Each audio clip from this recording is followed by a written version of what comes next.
breaking news coming in from Moscow. Washington's decision to send 5,000 additional troops to Poland is triggering fresh alarm in Moscow, with Russia warning that Europe may be edging towards a dangerous new phase of confrontation.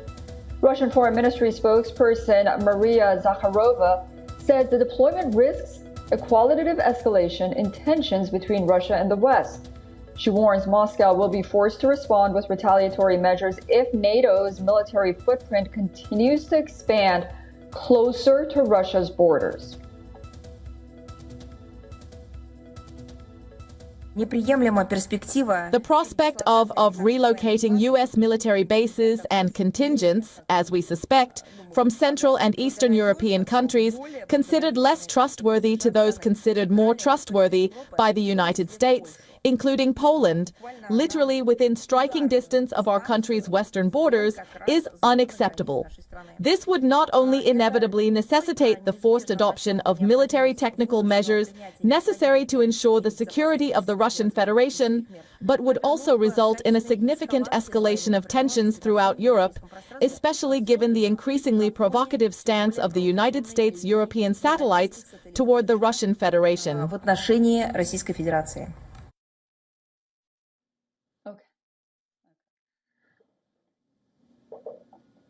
The announcement comes directly from U.S. President Donald Trump, who says that his close ties with Poland's new elected conservative nationalist president influenced the move.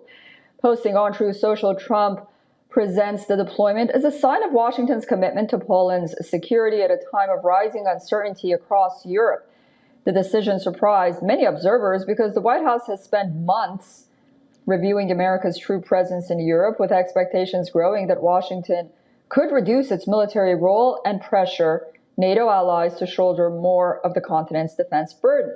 Earlier, U.S. Vice President J.D. Vance said that the troop deployment to Poland has been delayed, fueling speculation over decisions inside the administration about America's future military commitments overseas. Now, with thousands of additional U.S. troops heading eastward, fears of a deeper standoff between NATO and Russia are intensifying once again. For Poland, the move is seen as a critical security guarantee. For Moscow, it's another sign that the West is tightening military pressure on Russia's doorstep, a development the Kremlin insists that it cannot ignore. So if you're just joining us right now, we're giving you breaking news, and that breaking news is Washington's decision to send 5,000 additional troops to Poland. It has triggered a fresh reaction and concern from Moscow, where the country's foreign ministry spokespersons say that this is a huge risk for Russia because essentially it's at the footsteps of Russia's borders, and they are very concerned about what would happen. Now, the international community, including the United States, for years was concerned